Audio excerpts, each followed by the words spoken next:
Assalamualaikum warahmatullahi wabarakatuh. Saya Dr. Muhammad Aris, juru bicara Satgas Percepatan Penanganan COVID-19 Kabupaten Kolaka, akan menjelaskan tentang beberapa hal mengenai vaksinasi maupun imunisasi. Yang pertama, apa itu vaksin?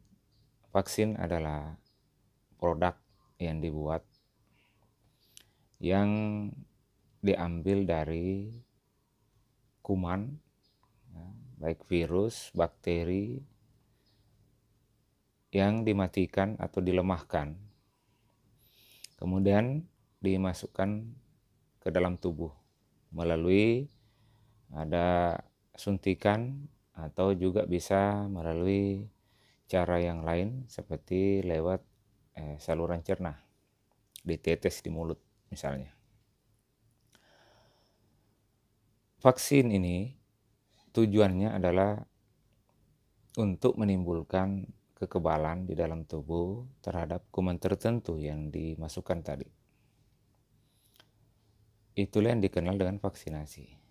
Kemudian kata-kata imunisasi juga seperti itu. Imun, meningkatkan imun, jadi vaksin dimasukkan ke dalam tubuh untuk meningkatkan imun. Itulah yang dikenal dengan imunisasi. Kemudian pada kondisi ini kita dari dulu sebenarnya sudah mengenal begitu familiar kita dengan kata imunisasi, karena anak-anak kita sejak awal, mulai dari dilahirkan, pada hari pertama dilahirkan langsung disuntik vaksin atau imunisasi hepatitis ya, yang dikenal HB0. Artinya pada hari pertama itu langsung disuntikan. Isi dari vaksin ini yaitu virus hepatitis yang dimatikan. Nah ini. Kemudian bulan pertama, 1 bulan umur bayi kita itu disuntik BCG. BCG apa? Itu kuman TBC. Kemudian selanjutnya bulan kedua masuk DPT, difteri, pertusis, tetanus. Ini ada 3 kuman. Ada 3 kuman yang dimasukkan. Kemudian selanjutnya nanti ada polio, ada apa lagi namanya, campak di 9 bulan. Nah itu semua adalah vaksin-vaksin yang dimasukkan ke dalam tubuh anak kita. Kemudian di sekolah, setelah sekolah umur kelas 1, kelas 3, kelas 5 itu diberikan lagi suntikan melalui program BIAS, Bulan Imunisasi Anak Sekolah. Sehingga anak-anak kita sebenarnya sudah sangat familiar dengan vaksin, dengan imunisasi. Artinya kuman-kuman yang dimasukkan ke dalam tubuh mereka itu sudah sangat banyak. Fungsinya apa? Untuk menimbulkan file sebetulnya ya. Menimbulkan kekebalan. Artinya tubuh sudah bisa mengenal virus-virus atau kuman-kuman tersebut. Sehingga ketika ada kuman asli, kuman betul yang masuk, maka tubuh sudah bisa mengatasinya dalam sehari, tidak perlu lagi mempelajari. Karena vaksin yang diberikan itu fungsinya adalah untuk memberi kesempatan kepada tubuh untuk mempelajari apa yang masuk itu. Sehingga tubuh menjadi kebal karena sudah bisa mengatasi dalam 1 hari. Tapi kalau dikatakan bisa mencegah virus masuk, tidak bisa. Hanya memang memperkenalkan supaya tubuh bisa menyelesaikan masalah itu. Seperti itu kira-kira. Nah, sekarang sama juga dengan vaksin COVID-19 ini, vaksin corona ini. Vaksin corona juga virus dimatikan. Kemudian ada juga yang bagian-bagian virus ya, misalnya protein virus yang diolah sedemikian rupa, itu menjadi vaksin. Itu yang dimasukkan ke dalam tubuh. Jadi tidak ada bedanya dengan imunisasi, tidak ada bedanya dengan vaksin-vaksin yang lain yang sudah ada, yang kita sudah kenal selama ini. Jadi tidak ada bedanya, makanya sangat aman ya, sangat aman. Jadi vaksin COVID-19 ini sangat aman untuk kita gunakan. Dan kalau kita perhatikan memang angka kegagalannya atau KIPI ya, kejadian ikutan pasca imunisasi yang ditimbulkan itu sangat sedikit.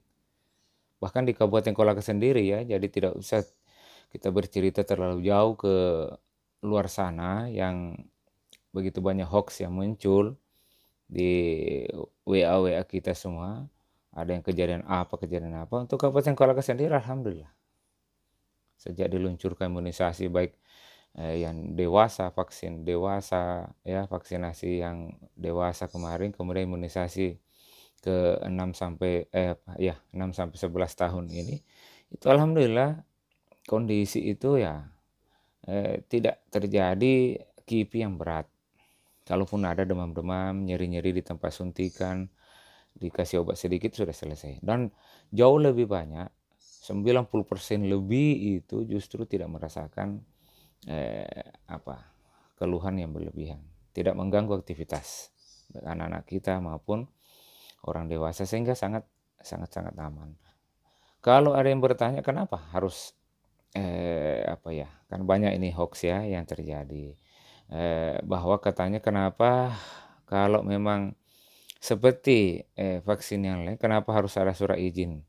Sebetulnya surat izin dari orang tua ini di Juknisnya sih tidak ada ya, tidak ada yang terlalu ini, hanya karena kita namanya corona ini sudah terkenal kemana-mana, tidak bagus kalau tidak ada ada izinnya, tapi bukan berarti dia lebih parah, lebih berat, tidak. Oleh karena itu kepada warga masyarakat untuk marilah kita jangan mempercayai hoax yang ada. Bukan berarti ada izin orang tua itu lantas berarti dia lebih berat karena harus ada izinnya. Tidak seperti itu. Ini sangat ringan juga, dan kenyataannya bahwa memang ya, jadi kita coba lihat ke sekeliling kita ya. Jadi ini bisa dilakukan karena itu tadi manfaatnya jauh lebih besar daripada mudaratnya.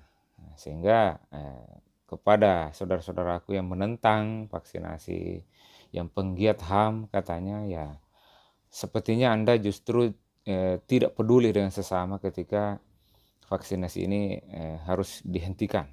Karena kalau ada yang terkena terus menjadi berat, kemudian meninggal, itu Anda tidak akan bertanggung jawab. Yang susah, yang menemukan semua itu, yang bergelut dengan itu mereka semua adalah kami. Sehingga kami terus berusaha ya. Masalah yang lain-lain terserah. Kami tidak peduli dengan yang lain. Yang jelas bahwa vaksin ini memberi kekebalan bagi tubuh, dengan harapan kita bisa bergaul, kita bisa kembali hidup normal seperti biasa. Kemudian yang terakhir ini ada namanya program booster. Ya, booster itu juga bukan sesuatu yang baru. Di beberapa imunisasi yang dilakukan sebelum-sebelumnya dengan antigen atau virus yang lain itu memerlukan booster ya. Memerlukan booster. Artinya booster itu biasa dilakukan paling kurang 6 bulan atau 1 tahun atau bahkan 2 tahun kemudian baru diberikan lagi. Fungsi booster ini adalah untuk sebetulnya ya merefresh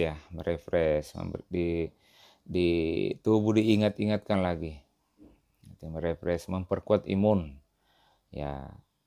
Tujuannya itu supaya kondisi tubuh yang karena ini memang maksudnya begini, karena virus ini masih ada di sekitar kita, pandemi ini belum berakhir, sehingga jangan sampai ada varian yang Omikron misalnya ini mulai merebak, itu bisa mengganggu lagi, sehingga kalau tubuh diingat-ingatkan lagi setelah misalnya 6 bulan vaksin kedua, dosis kedua sudah diberikan, maka bisa lagi diberi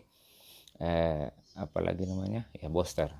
Tapi booster ini ada yang sama dengan jenis vaksin yang sebelumnya, ada juga memang yang berbeda. Ya, kita kalau saya sih sebaiknya yang berbeda. Kami semua nakes sudah diberikan kemarin dengan yang berbeda, Sinovac 2 kali, kemudian Moderna. Kalau sekarang ada beberapa ya. Kalau misalnya Sinovac 2 kali, terus ada sekarang AstraZeneca, ada Pfizer, ada juga Moderna. Tapi untuk kolaka ini yang banyak Pfizer dengan AstraZeneca. Kemudian pemberian apalagi namanya booster ini hanya setengah dosis dari yang lalu. Kejadian kemarin ya, setelah kita mulai booster untuk Kabupaten Kolaka, ternyata alhamdulillah gejala sangat ringan. Pengalaman dari yang sudah di booster bahannya nyeri-nyeri sedikit pada tempat suntikan, hanya itu. Demam hampir sudah ada 70-an orang setelah kemarin ini kita lakukan, ternyata tidak ada yang terhambat aktivitasnya gara-gara setelah di booster. Oleh karena itu, mari kita melakukan booster ini demi menjaga kekebalan, demi menjaga imun kita tetap tinggi, karena tujuannya itu supaya imun kita tetap tinggi sehingga ketika ada varian yang masuk lagi, misalnya Omikron, tetap bisa teratasi dengan baik. Ya, saya kira demikian. Assalamualaikum warahmatullahi wabarakatuh.